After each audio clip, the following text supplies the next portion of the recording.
Four empires tried to conquer Iran: Alexander the Great, the Mongols, the British, Saddam Hussein. Every single one walked away either defeated, exhausted, or dead.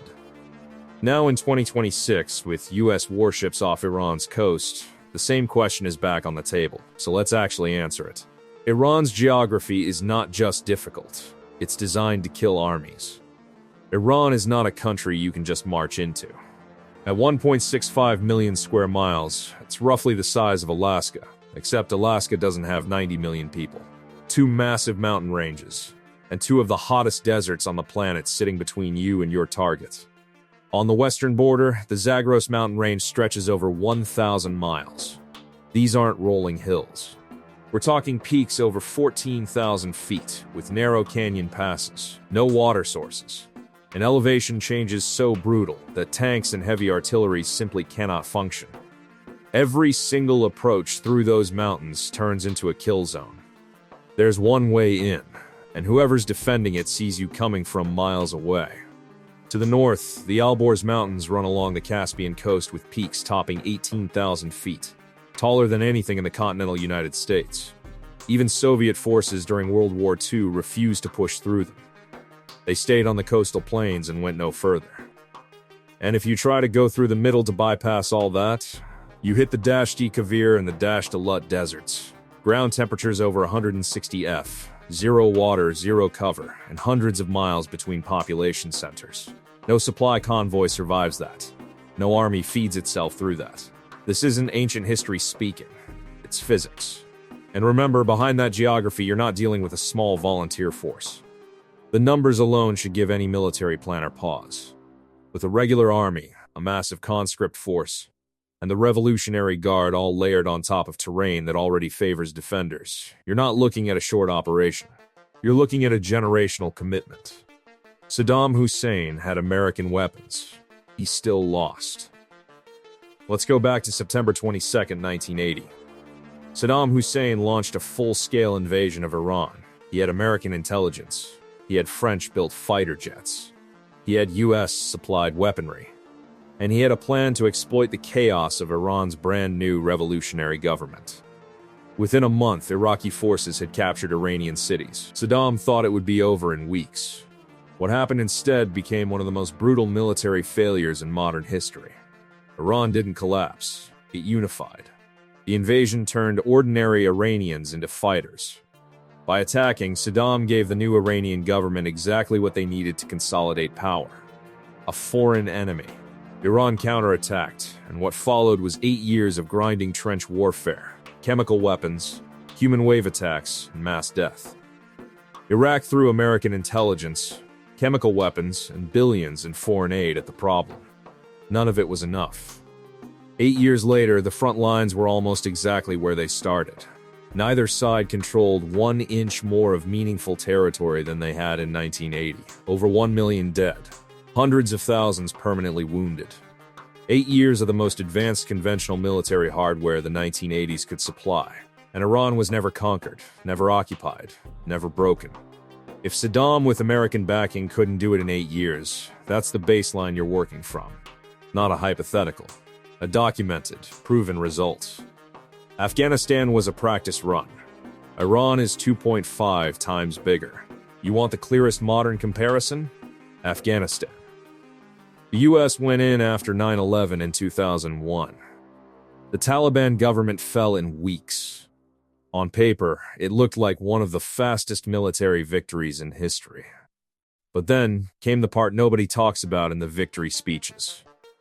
20 years. Over $2 trillion spent. The most sophisticated air power, surveillance drones, and precision weapons in human history. And what happened?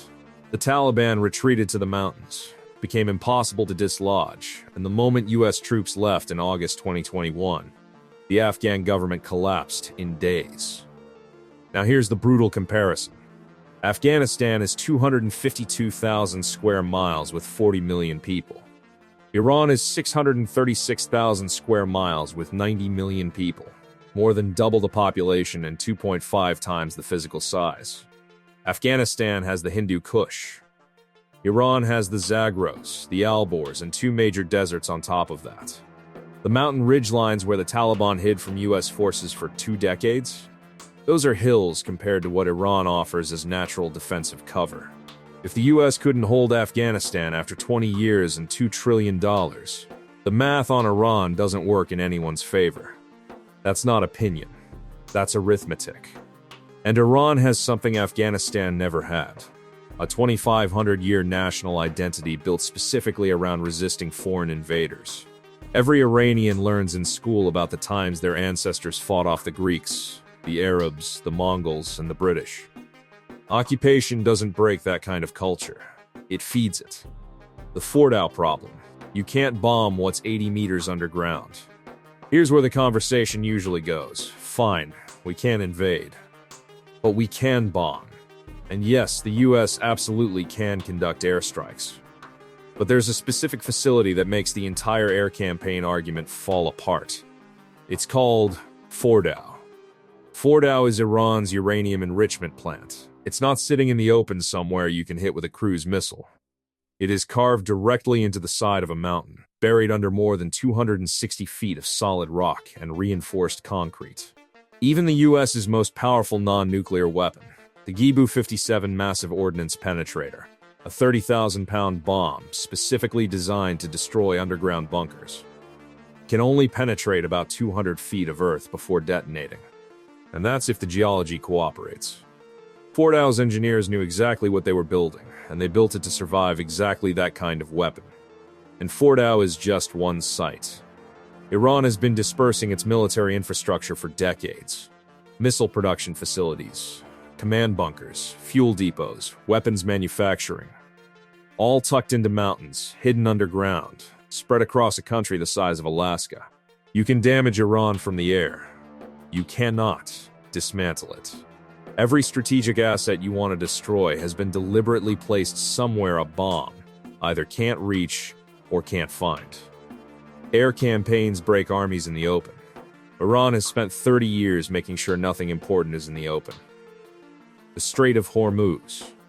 Iran's finger on the world's oil switch. Even if we set aside the invasion problem entirely, there's a second nightmare scenario that kicks in the moment any military campaign against Iran begins. The Strait of Hormuz. This narrow passage, just 21 miles wide at its narrowest point, is where 1 out of every 5 barrels of oil on the planet passes through every single day. Saudi Arabia, Iraq, Kuwait, Qatar, the UAE. None of them can export their oil without using it. Without the strait, the world's energy supply doesn't just get inconvenienced. It breaks. And here's what makes this so dangerous as a leverage point. Iran doesn't need to win a naval battle to shut the strait. It needs to make shipping insurance impossible to get. The moment Iranian forces start attacking tankers, Lloyd's of London and every major marine insurer on the planet raises rates to prohibitive levels. Ships don't move. Oil doesn't flow. Europe's economy freezes. Asia's manufacturing grinds down. That's 20 million barrels of oil per day held hostage the moment a military campaign begins. Gas prices in the United States would spike overnight. The political cost of a prolonged military engagement becomes exponentially harder to sustain when Americans are paying $6 or $7 a gallon at the pump. Iran doesn't need to defeat the US military, it just needs to make the cost of staying high enough that leaving becomes the rational choice. Iran's shadow army. The fight doesn't stay inside Iran. The final piece that makes any ground invasion scenario impossible to complete is the part that extends well beyond Iran's borders.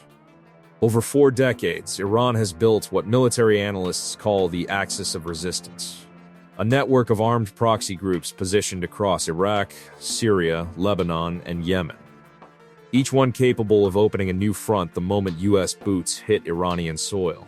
Hezbollah in Lebanon has an estimated 150,000 missiles. That's not a typo. 150,000, pointed at Israel, at US bases, at regional allies. Hamas in Gaza, rebuilt and rearmed. Houthi forces in Yemen, who have already demonstrated the ability to strike Saudi oil facilities and disrupt Red Sea shipping from 1,000 miles away. And across Iraq, Iranian-backed militias that have spent 2 decades learning exactly how to fight the U.S. military in urban terrain. Even General David Petraeus, former CIA director and one of the most respected military minds in the United States, is focused not on winning ground, but on whether the U.S. can even locate and destroy Iran's distributed missile inventory fast enough to prevent a region-wide escalation. That's 2,500 ballistic missiles, plus hundreds of cheap, mass-produced drones that can be launched simultaneously from multiple countries across the entire region. An invasion of Iran isn't a war with Iran. It's a war with Iran and Lebanon and Yemen and armed Iraqi militias and every other group that has been receiving Iranian weapons, training, and funding since 1979. No military planner on Earth has ever designed a successful occupation strategy for a scenario like that, because no occupation strategy for a scenario like that exists. Iran's missile umbrella. Every base in the region is within range. There's another factor that completely changes the equation before a single soldier even sets foot inside Iran: distance. The United States does not share a border with Iran. Every American operation in the region relies on forward bases scattered across the Middle East, in places like Qatar, Bahrain, Kuwait, Iraq, and the United Arab Emirates. The problem is that almost every one of those bases sits comfortably inside the range of Iran's missile arsenal. Over the past 2 decades, Iran has invested heavily in ballistic missile development specifically designed to target U.S. bases and aircraft carriers. Short-range missiles like the Fateh 110 can reach hundreds of miles. Medium-range systems like the Shahab 3 can travel over 1,200 miles. That means every runway, fuel depot, radar station, and troop barracks in the Persian Gulf becomes a potential target the moment a war begins. And Iran has already shown it's willing to use them. In January 2020, after the U.S. killed General Qasem Soleimani, Iran launched more than a dozen ballistic missiles directly at the U.S. Al-Assad Air Base in Iraq. Satellite images later showed multiple direct hits on aircraft hangars and operational buildings. No American troops were killed, but more than 100 suffered traumatic brain injuries from the blasts. The message wasn't subtle. Iran had demonstrated it could accurately hit U.S. installations when it chose to. Every military operation depends on logistics, and Iran's missile strategy is built specifically to attack the logistics first. The population problem, occupying 90 million people.